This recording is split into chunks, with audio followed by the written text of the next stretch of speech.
Hi! The following screencast explores the spaces and identities of video games in the 21st century. Video games take on different characteristics in different spaces and thus influences the identities of its users.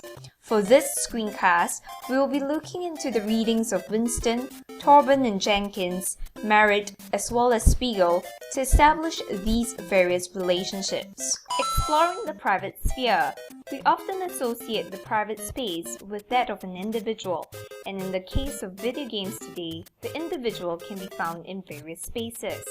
The first being that there is no physical boundaries, but the individual self-isolates. Examples of such video games include handheld games. As illustrated in this video, the same girl is playing with a Nintendo DS Lite with no social interaction across various locations such as the salon or even on the bus.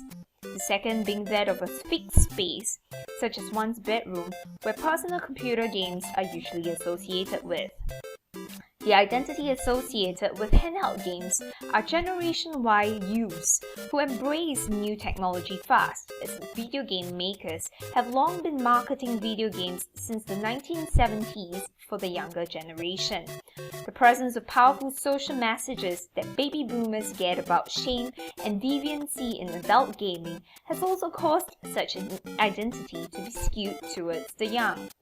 As for computer games, the preference of having a faster gameplay available on the computer versus traditional board or card games, along with the accessibility of leisure without the need for gathering like-minded persons together, has led city dwellers who live in a fast-paced society to embrace the idea of a player versus device or computer environment. Just like other traditional media, the technology to produce single-player games in these various platforms were long available before the actual production and consumption.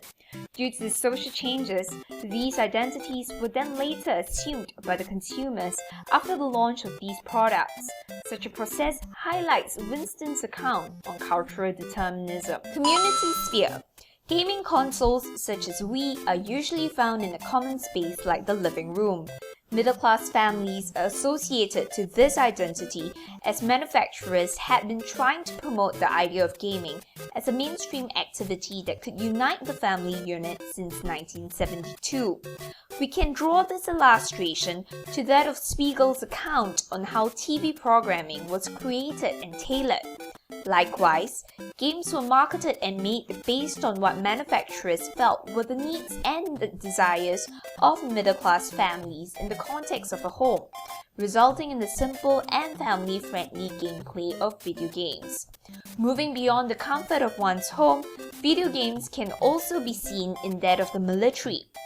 Modified video games such as Delta Force, Black Hawk Down has been used by the Singapore Armed Forces to engage and motivate male soldiers in tactical training beyond scheduled simulation sessions. Here, the identity related to the space is clearly that of the army personnel. Bounded by their professional responsibilities, consumers of video games in the military are usually those of the game-savvy generation of young males.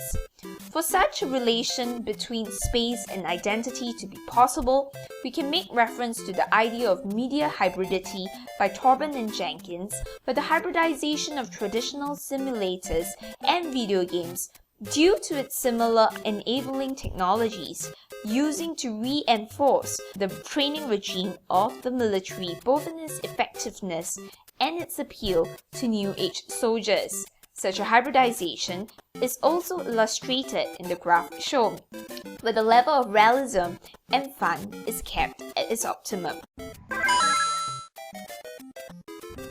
Today, video games are found to be in abundance in the public sphere as well. Gaming arcades and cafes are usually seen as being uncontrolled, racially diverse, and community-oriented, resulting in the identity of the consumers of these spaces to be stereotyped as predominantly male and troubled youths associated with gangsterism due to the often violent nature of games available for consumption in these spaces. We can thus draw this situation in parallel to Merritt's idea of the Nickelodeons as democracy's theatres. Gaming arcades hold a similar description as a place for everyone to patronize and participate regardless of race, age, and gender, but the stigma of a questionable space for use remains. Besides gaming arcades and cafes, recent popularity of gaming conventions and competitions can be seen as another public outlet for video games. Here, video games are often related to long hours of training and monetary rewards for role-playing strategy games such as StarCraft and Call of Duty.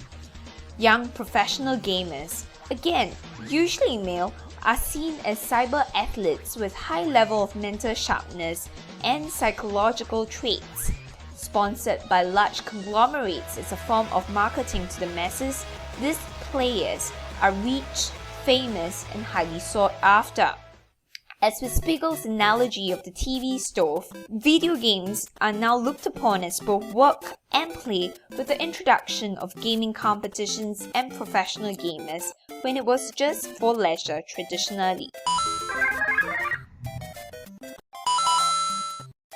Lastly, with the advent of Web 2.0, a borderless space is catalysed, the virtual space. This has led to the compression of time and space, blurring the boundaries between private and public spaces with just a few clicks on one's privacy settings online. Global networks available for the latest video games have allowed worldwide connectivity beyond geographical limitations. Users can choose to go public within a physically private space, as we witnessed a convergence of these spaces and identity in these boundless space. Again, relating to Thorburn and Jenkin, the characteristics of network and online games are not exactly novel. They are taken from that of its traditional predecessors. The influx of the competitors and collaborators came in the public sphere. But with the virtual world, the new element of being able to do so beyond your geographical limitations evolved. We have reached the end of our screencast. Thank you for watching.